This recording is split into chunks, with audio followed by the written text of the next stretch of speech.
only before. Amen. Okay.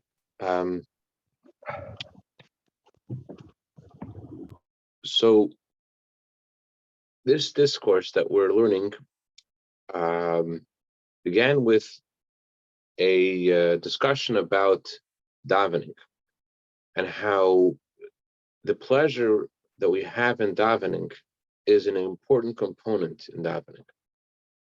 And there's another component which seems to bring that pleasure, and that is our understanding of the greatness of Hashem that we meditate during davening. So what the Rebbe started off by saying was that although it seems that our understanding brings this pleasure, the truth is that pleasure has its own source in the soul. It's not that the understanding creates the pleasure, rather there's some other source for that pleasure. And to explain this, we began discussing various kinds of pleasure. The pleasure of intellect, of understanding things, the pleasure of feelings, the pleasure that we get from our various senses. And what we discovered so far is that there is a greater pleasure, it seems, in the senses and our power of sight and power of hearing that surpasses the power, the pleasure in the intellect and feelings. But before we go revisit that and how that relates to davening, the Rebbe discusses the relationship between desire and pleasure, which is a very complicated discussion in Chassidus, which is higher, how they interact with each other. And the Rebbe quoted a discourse that he gave earlier this year in 1960 in Tafshan Chav, from Shmini Atzeres. So yesterday I started to explain some parts of that discourse, and today hopefully we'll finish that discussion and get some clarity about the interaction of desire and pleasure vis-a-vis their impact on the neshama, on the soul, on the person. On the one hand, it seems that Kabbalah classifies pleasure as the highest and deepest power. And desire is something that's lower. Desire is something which helps us relate to the outside world. Desire is about our connection to what we want. Pleasure, on the other hand, is about us. When you have pleasure from something, it's about you're retreating to your core, retreating to your essence, going back within yourself. So, since desire is about going to the outside, and pleasure is about going within, it would seem that if there will be some kind of conflict between desire and pleasure, that pleasure would win, because pleasure is more about the core, pleasure is more about the essence. But we discovered that it's not always that way. We discovered, first of all, the example that we gave is about a father and a son, that although the father may not have pleasure from his son, but he still desires his son, he still loves his son. So desire exists independent of pleasure. And pleasure doesn't necessarily enhance the desire. The desire of the soul remains the same, whether there is pleasure there or not. But desire is actually able to impact pleasure in a way that pleasure cannot impact desire. There's Aloha on Shabbos that if a person has a bad dream, they're allowed to fast on Shabbos. It's considered to be somewhat of a rectification for a bad dream to fast for the dream. You fast after having a bad dream, so that fast rectifies the whatever negative decree was ordained. Of course, we don't do this nowadays. As Rabbi said that Nowadays, our thoughts are, not necessarily an omen of anything. It's just because of what's going on in our life, what we're thinking about. But and I saw a letter that Rabbi wrote to someone who had a bad dream. The Rabbi wrote to him, certainly you went to shul on the holiday. In the holiday, we say the blessing of the kohanim, and during the blessing of the kohanim, you prayed to have all your dreams should be transformed to good. So don't worry about the dream that you had a few months ago, because you've said the blessing of the kohanim anyways in between. But there is such a concept of fasting. Now the question is, how are you allowed to fast on Shabbos? On Shabbos, it's a mitzvah to have pleasure. And the answer is, because you're bothered by this dream, you have pleasure from the fast. Although in general, fasting is something that brings pain. But because you know that through this fast, you're going to rectify whatever negative omen that dream meant, so your fast actually takes away the negative omen, and therefore you have pleasure in fasting. So your desire changes your feelings of pleasure. Ordinarily, your feelings of pleasure are associated with enjoyment from eating and drinking.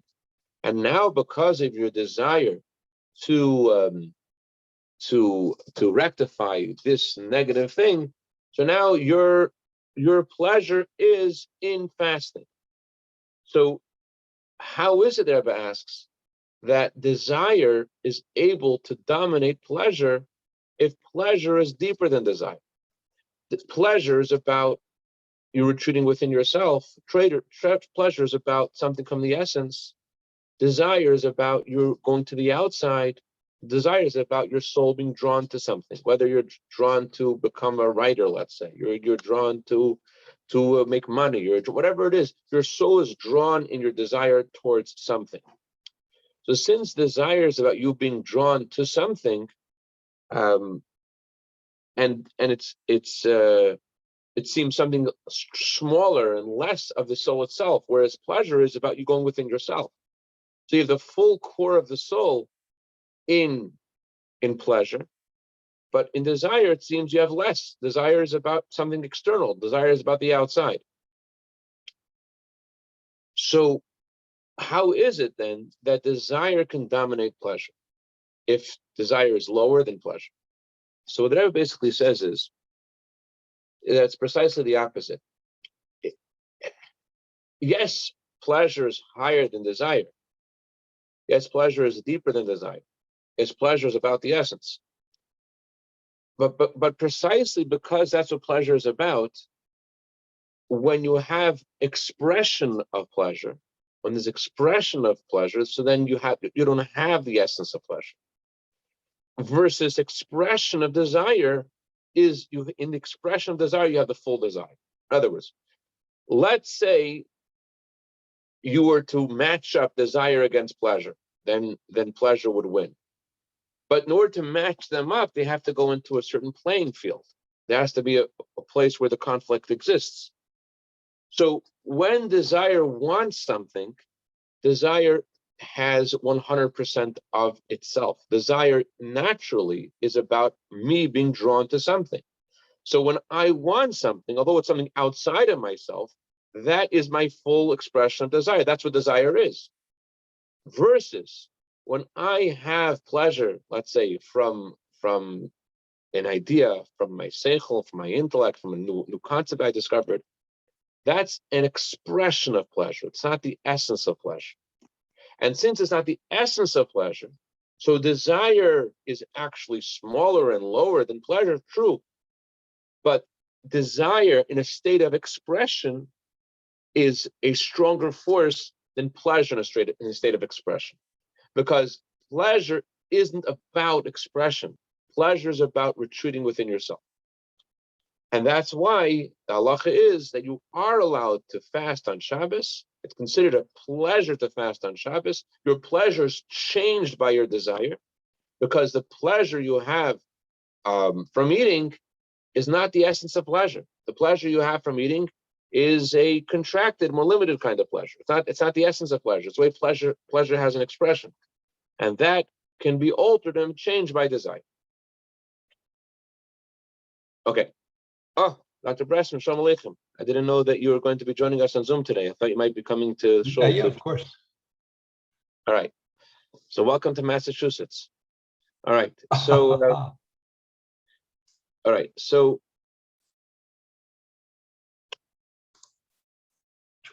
the Rebbe points out that the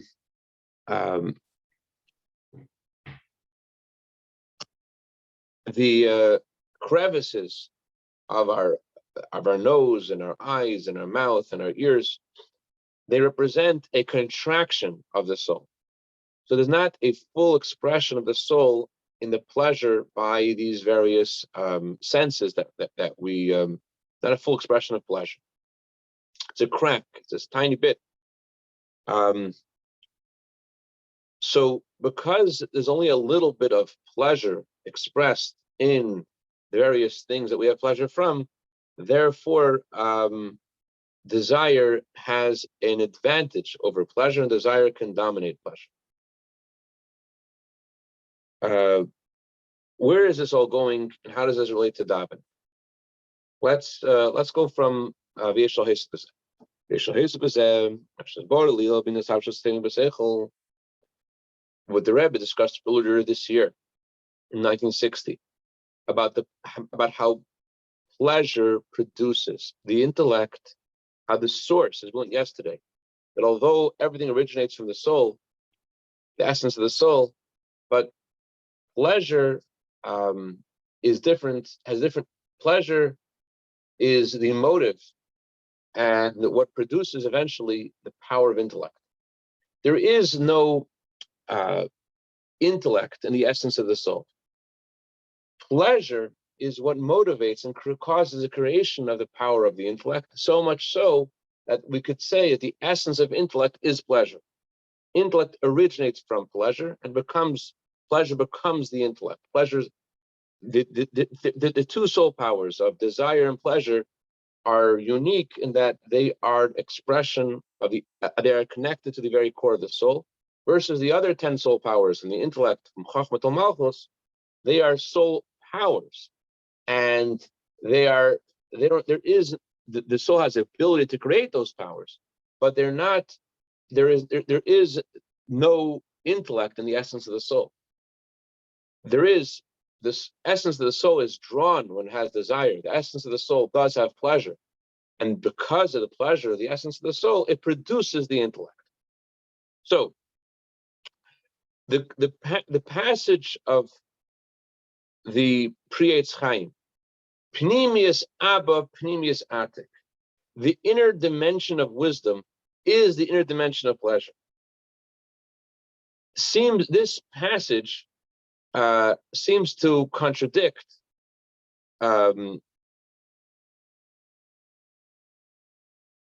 what we're saying in this discourse. In this discourse, Rebbe is pointing out how the pleasure in the intellect is limited, and the results, their Chaim Vital is saying that Chachma is pleasure, wisdom is pleasure.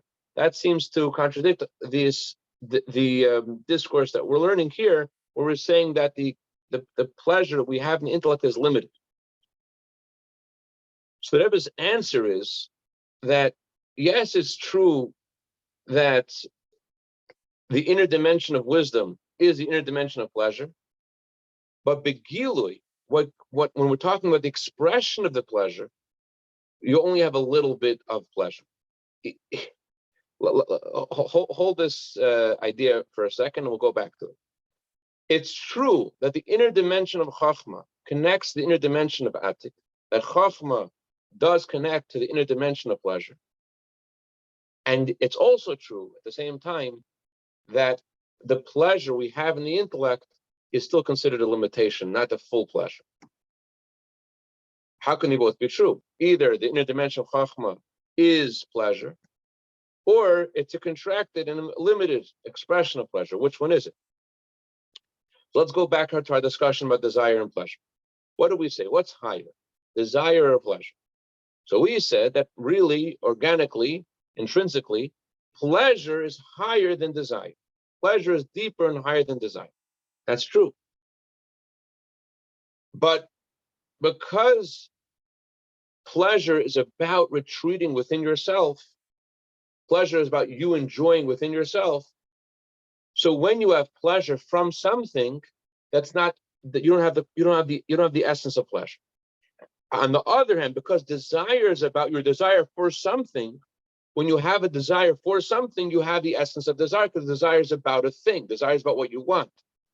And that's why when desire and pleasure have a conflict, desire wins. So if you want to fast on Shabbos because you had a bad dream, you're going to enjoy that fast. Your desire will change your pleasure. So desire is lower than pleasure, but the expression of desire is higher than the expression of pleasure. You enjoy food. That's expression of pleasure. You enjoy fasting on this Shabbos because of the bad dream, because your desire is, I don't want this bad omen. So your desire to take away this bad omen transforms your pleasure, your palate from enjoying the food. So now you enjoy the fast. How could that be? Isn't pleasure higher than desire? Yes. Pleasure in its essence is higher than desire. But pleasure from food is lower than desire, because the desire you have to rectify this omen, or the desire you have for anything, in desire, the desire for something is the essence of desire. In other words, precisely because pleasure is about going within yourself, when we talk about a specific kind of pleasure, pleasure of an idea, pleasure of food, pleasure, whatever it may be, you have in that pleasure only a tiny bit of pleasure. It's not the essence of pleasure.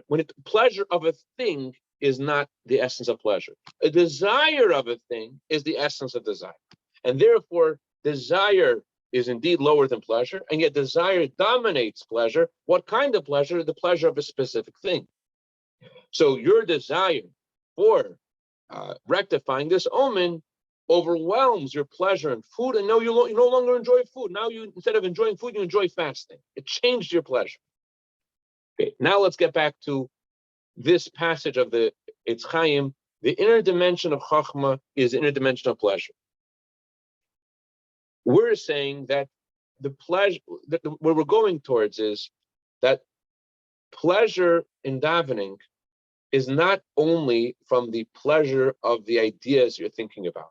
Where we're going is that there's something your neshama is enjoying in davening that is not dependent on the ideas you're thinking about. And maybe those ideas you're thinking about are a catalyst for you to reveal the pleasure you have in Hashem, but it's not only the pleasure you have in Hashem, pleasure of the idea, there's something deeper.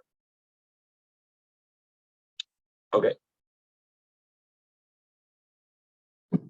Before we get there, where are we now? The Arizal, the Chaim Vital says that the essence of wisdom is the essence of pleasure. However, since pleasure is about going within yourself, therefore, when you're actually engaging in the idea, you're engaging in a thing other than the soul, there's only a tiny bit of the pleasure that's expressed. And therefore, the pleasure you have in the idea is very limited. However, where do you have an expression of the essence of pleasure? It's specifically in our senses. Although they're external, and although we said before that there's that there are crevices in our body represent a contraction of the pleasure, it's a contraction, and our senses are the way we relate to the outside world. It's not about ourselves, and yet somehow in our senses, which are about the outside, there's something there there's expression of the essence of pleasure. Why?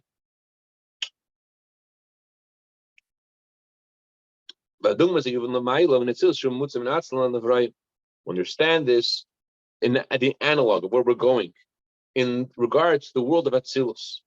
The world of Atzilus is intermediary between the emanator, the source of creation, and creation. In the world of Atzilus, there are lights and there are vessels. It is similar to the energy that we have in the limbs of our body. We have various soul energies, and they go into the various limbs of our body. The power to see, the power to hear, they go in respectively in the eye and the ear. So how much of the light of Hashem can go in the vessels of Atzilus? Only only a lower kind of light can fit into a vessel. The essence of God's light is unable to go into a vessel.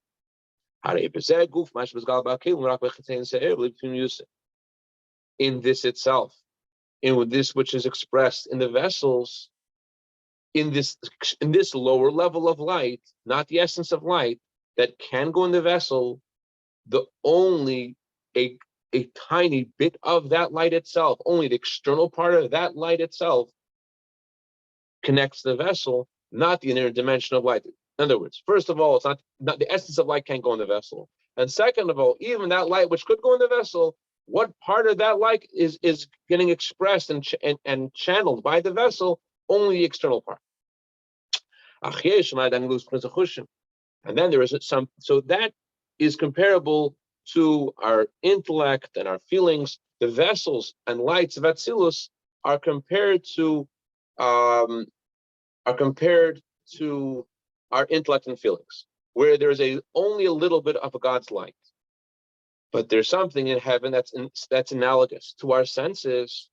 Although that's only it's called air, it's called nothingness, it's called something unimportant, something very external. It's about us relating to the outside world. It's not the soul itself. It is specifically in our senses, or in the analog. It is specifically in the analog of the senses that we have the inner dimension of the light, and we even have the light which is cannot go into the vessels, and we even have the essence of Hashem Mamash.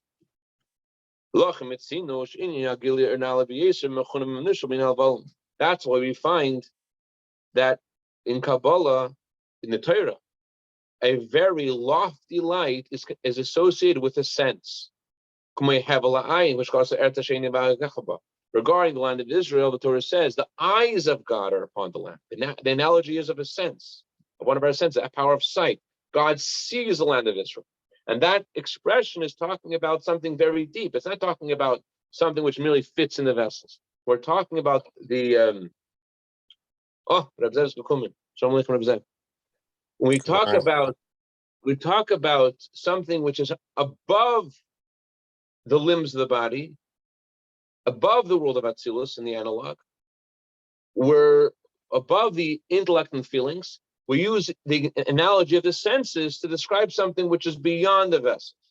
We talk about God's looking at the land of Israel vis-a-vis an expression of something beyond the world of Atzilus. So we see how the senses specifically have a connection to something higher than that which can be contained in vessels. We find something similar about the power of smelling. It says that when Noah brought a sacrifice to God, God smelled the fragrance of the sacrifice. The secret of the carbon reaches the secret of the Ein Sof. So too is it true with our ears and with our mouth, that there's something about those senses that connect specifically to the essence. As we learned yesterday, that sometimes when someone says something to you, that could cause you to be really excited when they talk from their core, talk from a deep place within themselves. When you talk, you could express your very core in your words. So when we talk about Hashem's expression Atzilus in the level of the intellect and the level of the emotions of Atzilus, that's a limited, finite light that goes into a vessel. When we talk about God's sight and God's hearing and God's smell, we're talking about something deeper, just like by a human being. That our power of pleasure that's expressed in our senses, in our physical senses, it reaches a deeper place than the pleasure of understanding ideas. Where are we going? This will all help us understand what we started, which is that there are two levels in our prayers. As there is the meditation in davening, and there is a pleasure in davening. The essence of pleasure is not expressed in our understanding. There is a unique source in the soul of pleasure. And therefore, it's not sufficient just to meditate in davening, because our meditation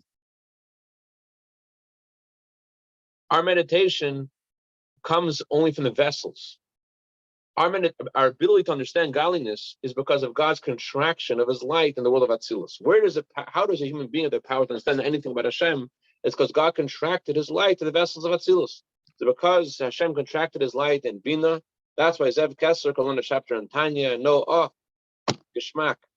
But the Rebbe is saying, the Geshmak that you have in the understanding is not sufficient. There has to be something else. Your neshama has to enjoy godliness. It may be the chapter of Tanya will give you that, but it's not just the Geshmak from the idea, it's the Geshmak of your neshama in godliness. That Geshmak, that pleasure you have from godliness, that comes from the senses. Just like we have senses, and in our senses there's expression of the essence of pleasure, so too in the analog, in the senses, in heaven, the senses, the godly soul's pleasure and godliness, it's not from the understanding of davening. There's something going on through understanding of davening that's making your neshama enjoy Hashem. Maybe this will help, maybe this won't. Let me try. There was a woman who always felt that she was missing something in the outside world. She felt like she's living in this place in Borough Park, and there's maybe a lot of things happening in the outside world that she doesn't know about, and this was a worm eating at her, bothering her. She never visited the Rebbe because she has many Rebbes in her block, many Rebbes whose names are unpronounceable. So why should she visit a 3-syllable Rebbe when she could visit a 5-syllable Rebbe around her block, and she's never visited him either? But anyway, she ends up going to Crown Heights. She got stuck in Crown Heights she was in a bus. The bus got stuck in Crown Heights. It was a Sunday, and the bus was there for a couple of hours. So she went by the Rebbe by dollars. Remember this story? And the Rebbe gives her $1, and out of the clear blue sky, she told a story to a friend of mine. The Rebbe said to her, a Jew keeps Torah mitzvahs not only because it says so in code of Jewish law, but because the neshama wants to connect to Hashem. The neshama wants to connect to Hashem, not just because it says so you have to do it, because you enjoy the connection. So she thought that lahavdil, like going to the Rebbe, is like a Chinese fortune cookie. He just says something different to everybody in the line. Like there's one person here the pasuk Shema Yisrael, and share this pasuk. But when she left the line, people when it came over to her, what did Rebbe say to you? What did Rebbe say to you? And she realized this was unique, and actually looking in retrospect in her life, she was wondering, what changed that worm in her? And she realized that meeting with the Rebbe actually helped her and protected her from going out to see what Manhattan and the world out large has to offer her. She actually asked my friend, how could you give her a child that? My friend told her that if the Rebbe gave it to her, for sure it's also for her children. Whatever the Rebbe needs to give each of us is there. Anyways, so I just heard yesterday, someone told me a story. They wrote to the Rebbe about they needed a bracha for a shidduch, and they wrote to the Rebbe, if the Rebbe will give confidence in this match, then I will go proceed with it. And the Rebbe added the letter S, the word give, and the Rebbe crossed out if the Rebbe gives confidence to this match. Anyways, bottom line is that there's a pleasure we have in godliness that's independent of our understanding. It's because our neshama enjoys godliness. One last story, and let you go to know where we're going. There's a chassid, the Rebbe Rashab, whose name was Peshka Balagola. Peshka Balagola was considered to be the most coarse, most person in Lubavitch who understood the least. And the Rebbe Rashab was saying a series of discourses about love of delight, which is a love that only a tzaddik is able to achieve. And Rabbi Gershon Schusterman told me he heard this from Yisrael Jacobson, who was there. On Shabbos morning, one of the Hasidim came over. They used to go to Rebbe Rashab's room on Shabbos morning to review the discourse, and Rebbe Rashab would make various corrections. On Friday night, he would say the discourse. On Shabbos morning, they would review the discourse to him. And even though Yisrael Jacobson was younger, for some reason he was allowed to come. And he was talking about the love of delight. And the Hasidim were wondering, and one of the older Hasidim had the temerity to ask, who is the Rebbe speaking to? If you were talking about the Alter Rebbe's Chassidim, you could talk about love of the light, the levels within the love of the light. But who is the Rebbe speaking to here? The Rebbe Rashab responded, Peshka Balagala, Pesach the wagon driver. When he hears a Maamar, is good. He feels good listening to the Rebbe say a discourse. Vos. Well, what is he feeling so good about? Abaresh is good, but he still is feeling good. He doesn't know what he's feeling good about, but he's still feeling good. That's where I think the Rebbe is telling us, directing us in our davening. He's saying to us, yes, your understanding will help bring you to have a geschmack in davening, but you should know there's something else going on. Your neshama enjoys the Eibishter. It's not just the understanding and where that's brought you to. You should think in davening, you should learn a chapter of time, you should meditate, and you should enjoy it, but you should know there's something far deeper going on when you daven. Even though you may not be on the level of the Alter Rebbe's Chassidim, whatever, but there's something in Chassidus about enjoying Hashem and davening that's irrelevant to us. That's what the Rebbe Shab was saying.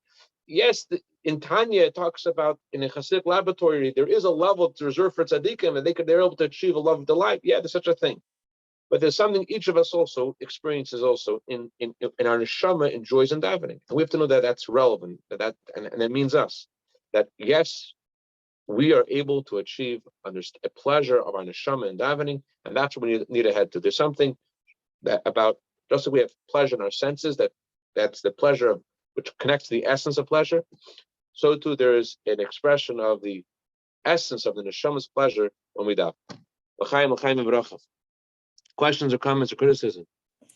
Yeah, I mean, if it's for the neshama, and we don't really know what the neshama is experiencing, so how are we supposed to know if the neshama is b'tachlis getting pleasure or not, versus just our imagining that we're getting pleasure during davening, or we try and think of a good concept or something. But I think what the Rebbe is sending us, first of all, number one is you have to know, Zev, that your neshama enjoys davening. Number one, you have to believe that. That's the truth. You have to know that your neshama is enjoying davening, and that's actually happening. That actually means you. Your neshama enjoys this.